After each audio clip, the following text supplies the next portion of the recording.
Hello, precious stones of the super race.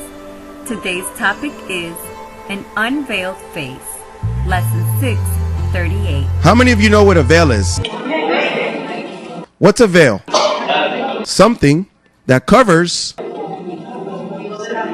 that doesn't let you see what's behind, right? That's what a veil is? Yeah.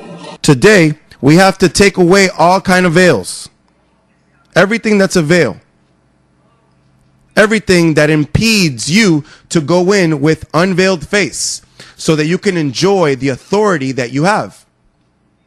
It says here in verse 20, by a new and living way which he consecrated for us through the veil. That is what? Through the veil, that is his flesh. Because the Bible says, not me, the Bible says that Jesus, the flesh that God put on a body of flesh. The Bible says that that's a veil.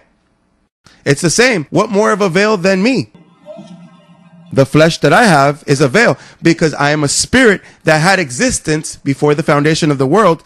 And when I participated of this veil, then the problems came. Amen. All flesh. If the flesh of Jesus of Nazareth is a veil, then your flesh is also a veil.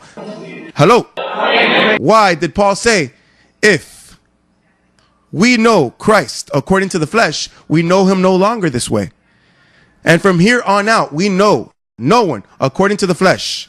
Does the Bible say that? Yes or no? Tell the person next to you. That's what the Bible says. What happens if you know me, Jose Luis de Jesus, in the flesh?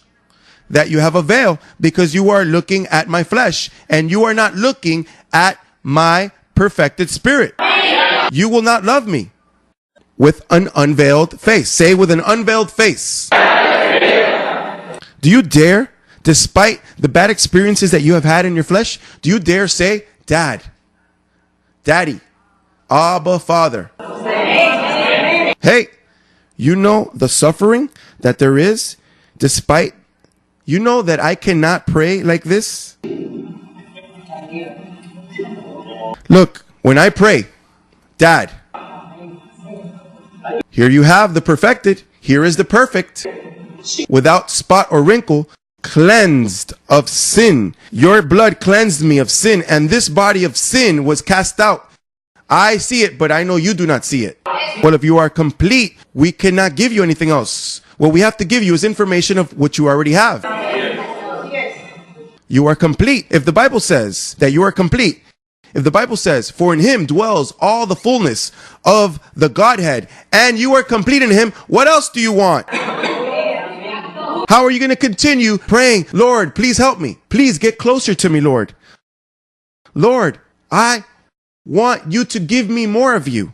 It's that you can't anymore. He got into you head first. The veil was ripped from top to bottom. You are in the Holy of Holies. When the Bible says that you are complete, it's because you are complete. When the Bible says that you have gone from death to life, it's because you have gone from death to life. When the Bible says that you should not know no one according to the flesh, it's because you are a great treasure. We have this great treasure in an earthen vessel. Hey, you need to listen to this so that you do not escape. You cannot escape that of you saying, I'm not going to go to church, but the incorruptible seed is with you wherever you are. No, but I do not want to congregate anymore. You cannot do it because this knowledge impedes for you to do that. This knowledge tells you, congregate. I do not want to congregate. That's the voice of the flesh and the deceitful lusts. Don't listen to that. I'm going to go to church tomorrow. I do not want to tithe anymore. So that you can reap. Look, that tithing is of the law. The tithing is of what? The tithing is of Dad. Of the law. The law wasn't there, and they were already tithing Melchizedek. And Melchizedek's priesthood is what? Did it finish? It says that his priesthood lasts forever. Well, if he received tithing in the past, why is he not going to receive them now? Don't eat that. You have to eat grace day and night. You have to eat the 14 epistles of Paul and swallow them. Stick them in there. Know them all.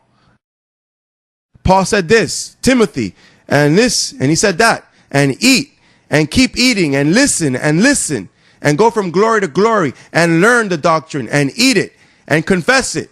And when you do that, then you are dead. Your flesh, look, cannot reign over you. Oh, and then you go in with an unveiled face. Daddy, what do you want, son? What's difficult? Nothing, Father. I declare angels over this situation. And what is the situation that you have? Well, that my son is sick.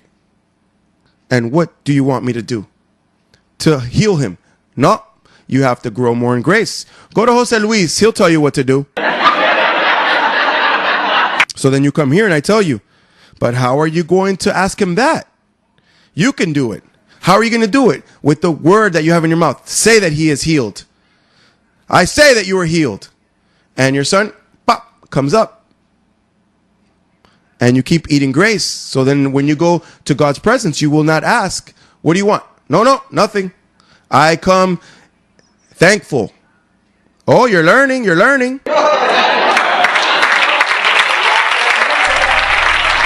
conclude that we know the authority we have when we confess because we don't look at our flesh. Instead, we look at the Spirit that lives in each of us, that we are complete, that we are treasures in earthen vessels. This is why we live with an unveiled face. We love you, Daddy.